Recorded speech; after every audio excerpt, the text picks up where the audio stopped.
내가 그들의 사로잡힌 곧 소돔과 그의 딸들의 사로잡힘과 사마리아와 그의 딸들의 사로잡힘과 그들 중에 너의 사로잡힌 자의 사로잡힘을 풀어주어 네가 네 수역을 담당하고 네가 행한 모든 일로 말미암아 부끄럽게 하리니 이는 내가 그들에게 위로가 됨이라.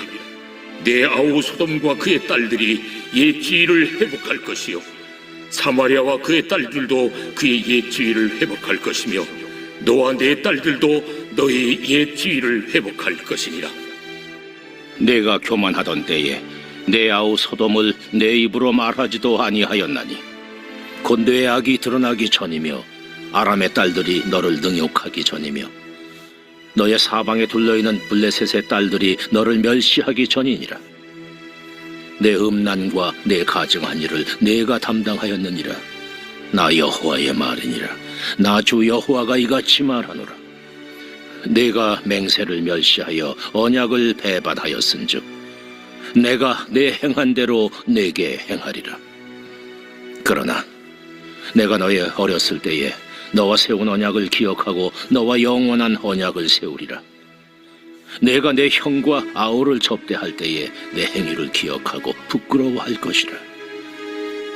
내가 그들을 내게 딸로 주려니와 내 언약으로 말미암음이 아니니라. 내가 내게 내 언약을 세워 내가 여호와인 줄 내가 알게 하리니 이는 내가 내 모든 행한 일을 용서한 후에 내가 기억하고 놀라고 부끄러워서 다시는 입을 열지 못하게 하려 함이니라. 주 여호와의 말씀이니라.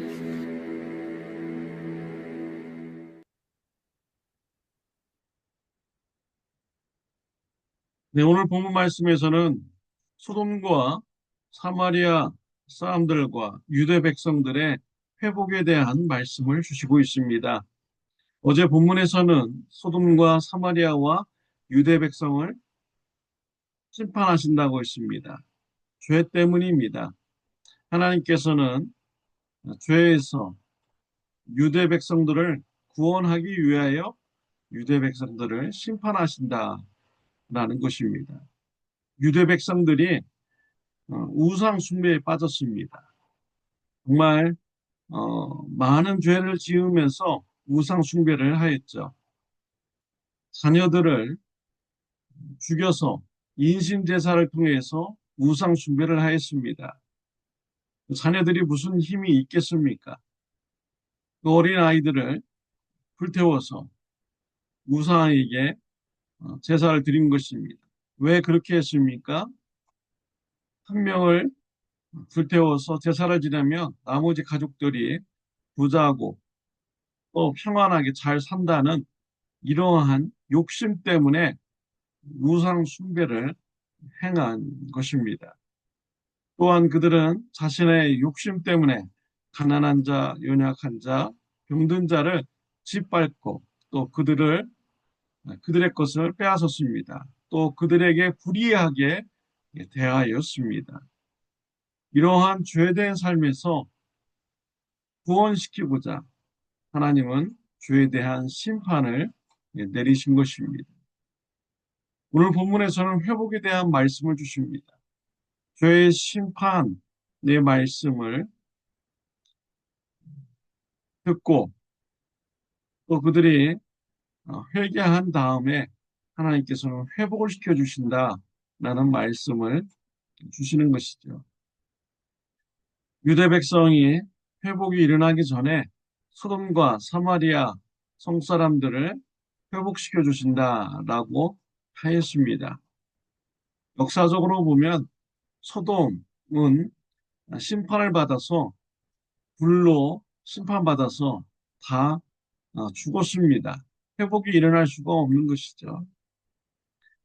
또 역사적으로 보면 사마리아 성사람들이 회복되는 것이 없었습니다. 북이스라엘이 멸망당했지 다시 회복되지는 않았던 것이죠. 이것은 역사적인 사실을 말하는 것이 아닙니다.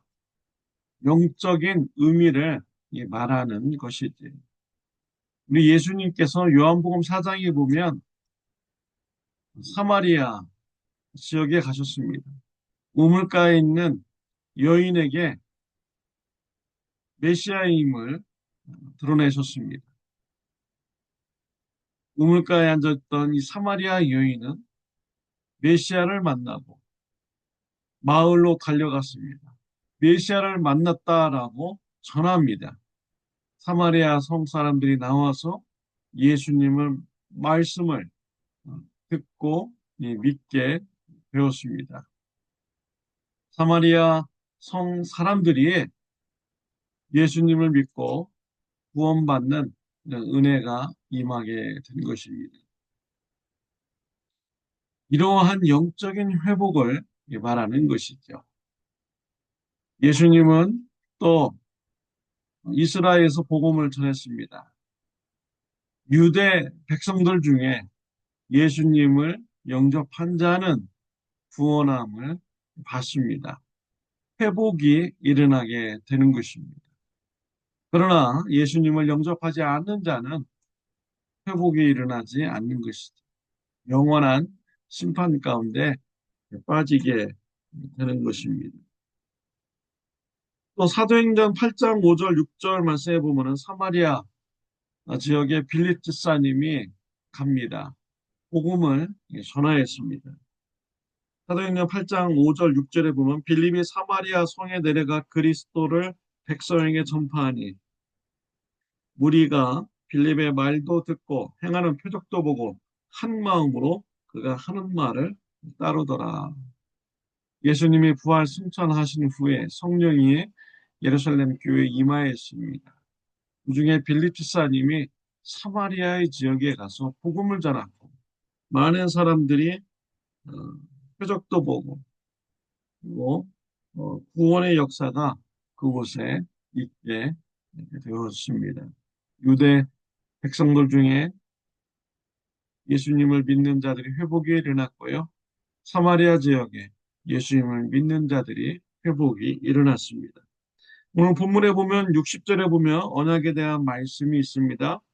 그러나 내가 너의 어렸을 때에 너와 세운 언약을 기억하고 너와 영원한 언약을 세우리라. 회복의 때에 하나님께서는 어렸을 때 이스라엘 백성들이 어렸을 때 맺은 언약을 기억한다라고 했습니다. 그리고 새 언약을 세운다라고 말씀하신 것입니다. 어렸을 때 세운 맺은 이 언약은 무엇입니까? 창세기에 보면 하나님께서 아브라함과 언약을 맺으셨습니다. 땅과 자손과 복에 대한 이런 언약을 맺으셨죠. 또 출애굽기에 보면은 하나님께서는 시내산에서 이스라엘 백성들과 언약을 맺었습니다. 언약을 지키면 복을 받습니다. 언약을 지키지 않으면 저주를 받는 이러한 언약입니다. 창세기 15장에 보면은 하나님께서 아브라함과 언약을 맺을 때 제단의 짐승들을 쪼개어서 하나님과의 만남, 언약의 관계를 맺고자 합니다. 아브라함이 하나님을 기다리다가 잠이 들었습니다. 이때 하나님께서 쪼개진 짐승 사이로 불로 지나가게 됩니다. 무슨 의미입니까? 하나님과 아브라함과 그의 후손들과 맺은 이 언약을 지키지 않으면 이 짐승과 같이 쪼개어진다라는 것입니다.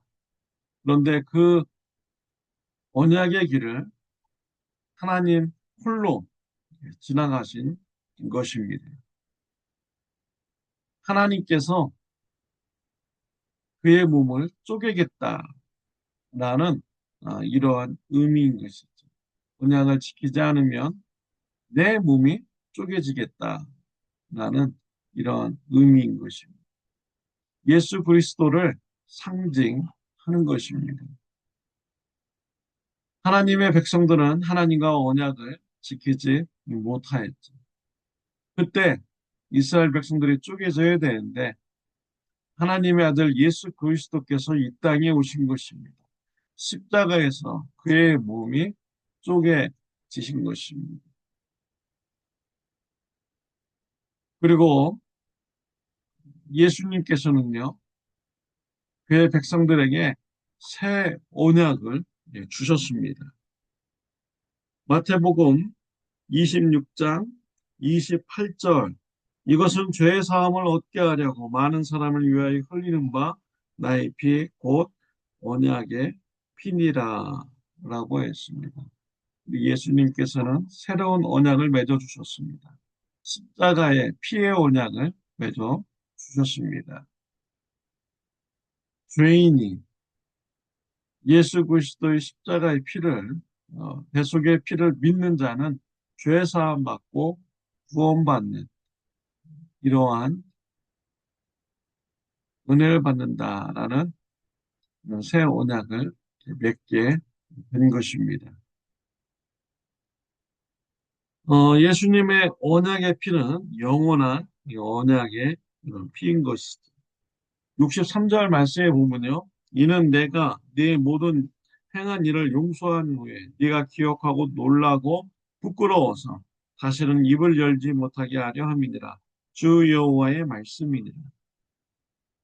회복이 된 유대 백성들, 그들은 용서함 받고 회복이 되었을 때 부끄러워서 입을 다시 열지 못하게 되는 이러한 사람이 되는 것입니다. 전에는 소돔과 사마리아 성 사람들 같은 이런 죄인들을 보면 손가락질하면서 죄를 정죄하였습니다. 그런데 그들이 소돔과 사마리아 성 사람들보다 더 악한 죄를 지었고 그러한 죄가 드러나서 죄의 심판을 받게 됩니다. 하나님께서 그럼에도 불구하고 유대 백성들을 다시 회복시켜 주셨습니다. 회복이 되었을 때 유대 백성들은 부끄러워서 말을 하지 못하게 되었죠. 소돔과 사마리아 성 사람들, 그 사람들에 비하면 자신들은 더 큰 죄인이기 때문에 부끄러워서 말을 하지 못하게 된 것입니다. 구원은 받았고 회복은 받았지만 그들의 공로로 된 것이 아니고 하나님의 은혜로 된 것이기 때문에 자신들의 공로를 자랑할 수도 없고요. 다른 사람들의 죄를 정죄할 수도 없는 이러한 부끄러운 이런 입술이 된 것입니다. 저와 여러분들은 어떻습니까? 우리가 예수님의 피로 죄의 사함을 받고 우리가 구원함을 받게 되었습니다. 우리가 구원함을 받게 된 것, 어디에 나가서 우리가 자랑할 수가 없는 것이죠. 왜냐하면 내 공로로 내가 구원받은 것이 아니기 때문입니다. 나는 수치스러운 이런 죄를 지은 자이고 예수님의 긍휼의 은혜 때문에 내가 죄 사함을 받았기 때문에 나의 구원함을 우리가 자랑할 수가 없는 것입니다. 하나님의 긍휼이었고 하나님의 은혜로 구원을 받은 것입니다.